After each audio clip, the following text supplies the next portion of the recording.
حضرت سیدہ زینب نے پوچھا امام حسین سے کہ سارے زمانے نے روکا ہے، ٹھیک ہے آپ حق پہ ہیں، یہ بھی سب نے کہا آپ حق پہ ہیں، پر روکا بھی سب نے، آپ روکے کیوں نہیں؟ تو ابن کثیر اور ابن اسیر لکھتے ہیں کہ امام حسین رو پڑے، کہنے لگے بہن میں رک جاتا، پر میں نے رات کو نانا مصطفیٰ کو خواب میں دیکھا۔ تو حضور نے فرمایا حسین اگر آج یہ رواج پڑ گیا نا یزید جیسے لوگوں کا تو قیامت تک پڑا رہے گا، پھر لوگ کہیں گے کوئی نکلا نہیں تھا تو ہمیں بھی نکلنا، پھر لوگ ظالموں کے سامنے گردنیں جھکانے کے عادی ہو جائیں گے۔ میں کہتا رہتا ہوں، کہہ رہا ہوں، کربلا کی جنگ کفر اسلام کی جنگ نہیں، کفر اسلام کی جنگ نہیں کربلا کی، کیونکہ یزید تو بڑا پکا نمازی تھا، خطبہ دیتا تھا وہ تو۔ جب امام حسین رضی اللہ تعالیٰ عنہ نے کربلا کے میدان میں جمعے کا دن تھا تو یزید کے سامنے کو بات کرنی شروع کی، عمر بن سعد کے سامنے، تو عمر بن سعد کہنے لگا حسین زیادہ باتیں نہ کر، ہمارا جمعہ لیٹ ہو رہا ہے، جنگ کے لیے تیار ہو، فٹافٹ آ، اہل بیت نبوت کو قتل کریں گے اور قتل کے بعد پھر نماز پڑھیں گے اور پھر کہیں گے اللہم صلی علی محمد وعلی آل محمد، اسی نماز میں پھر درود بھی پڑھیں گے۔ یہ کیسا مرتبہ ہے، کیسا انداز ہے، دوستی قاتل سے بھی مقتول سے یارانہ بھی۔ امام حسین نے حر بن یزید امام حسین سے کہنے لگا مجھے حکم ہے آپ کو روکنے کا، آپ آگے نہیں جا سکتے۔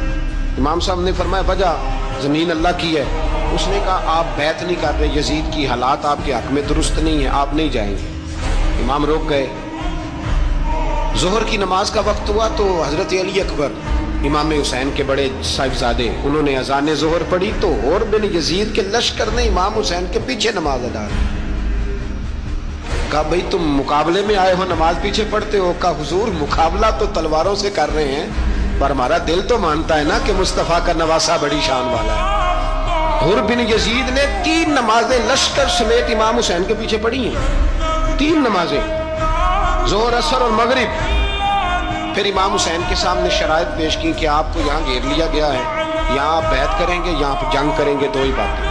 امام حسین نے فرمایا نہیں بھائی بیعت تو میں نہیں کرتا، اس کے علاوہ تم جو کہتے ہو میں کرنے کو تیار ہوں۔ اس نے خط لکھا، عبید اللہ ابن زیاد کو ایک بندہ دوڑایا پیچھے کوفے، چند میل پہ کوفہ تھا، کہا وہ نہیں مان رہے، کیا کرنا؟ تو حسین ابن علی ہے، میں زیادہ دیر انہیں روک بھی نہیں سکتا۔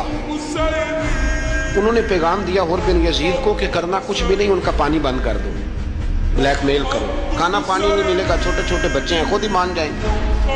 حضرت امام علی مقام کے بارے میں حر کے بعد جب یہ پیغام آیا تو حر کہنے لگا میری طبیعت نہیں مانتی حسین پر پانی بند کروں، دل نہیں مانتا۔ جب یہ لفظ کہے نا دوبارہ تو پھر عبید اللہ ابن زیاد نے عمر بن سعد کو 10,000 آدمی دے کے بھیجا، کہا حر بن یزید لچک دکھا رہا ہے حسین کے آنکھ میں۔ ایک رے کا علاقہ تھا، بڑی وہاں فصل ہوتی تھی، لوگ کوشش کرتے تھے وہاں کا گورنر بننے کی، کوشش کرتے تھے۔ تو عبید اللہ ابن زیاد کہنے لگا تمہیں رے کی گورنری ملے گی، سب سے سرسبز و شاداب علاقہ، تمہیں وہاں کا گورنر بنایا جائے گا اگر حسین کے خلاف لڑو گے۔ یہ اتنی زبردست ہوتی ہیں گورنریاں کہ گورنریوں کے لیے لوگ نسل رسول کے خلاف بھی نکل آتے ہیں، یہ اتنی تگڑی ہوتی ہیں، اتنی جلدی وفاداریاں بدلتی ہیں۔